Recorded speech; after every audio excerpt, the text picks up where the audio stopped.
You're watching Fox 13's Good Day in high definition.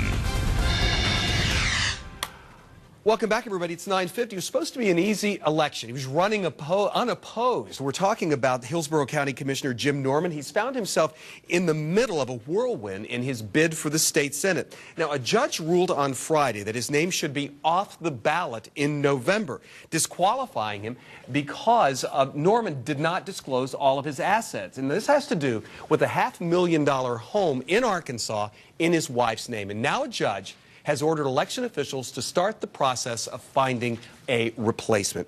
Here to help us sort all of this out, and there is a lot to sort out, is L.T. Lafferty. He heads up the white-collar crime, government investigations, and corporate compliance and ethics practice at Fowler White Boggs, and he's a former federal prosecutor with the U.S. Attorney's Office. Good to see you. Good. Thank you. Thanks for being here. I want to point something out before we go very far with this, that Jim Norman has not been accused or charged with anything criminal. What has been brought into question is that Jim Norman's wife bought a home in Arkansas with the help of $500,000 from a businessman, Ralph Hughes, who often lobbied Hillsborough County officials. Jim Norman is a Hillsborough County Commissioner. Now, there is a lot going on in this case, whether he should be on this ballot or not in November, who should replace him. Again, no charges of anything illegal happening.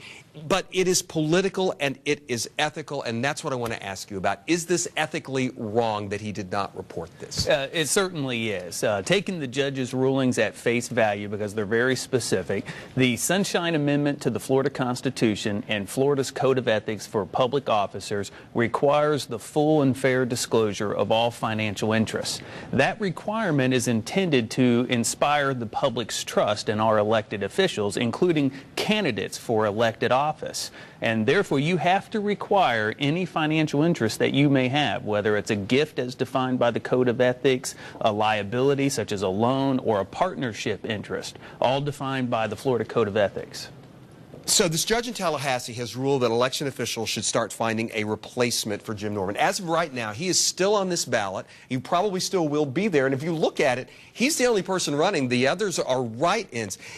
Can a judge make that leap based on the information that she has right now? Well, she certainly can, and she has done so. The law authorizes her to do that. Jim Norman may still be on the ballot because the ballots were printed before the judge's ruling on Friday afternoon. But the reality is she's declared that ballot to be a vacancy. And under Florida law, the local Republican executive committees are authorized to fill that vacancy.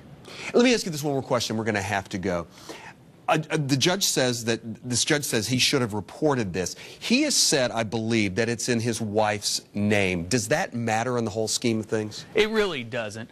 First off, the judge found his testimony to be, quote, patently absurd, and found that he intentionally tried to deceive the public by not disclosing these gifts. But she also outlined what is required under the law. You have to disclose any gift, any liability, or any partnership interest. So she really found that no matter what you call it, it had to be disclosed, and it wasn't. LT, thanks. I'm sure we're going to be talking about this more along the way. My Good pleasure. to see you, man. Thank Thanks. you.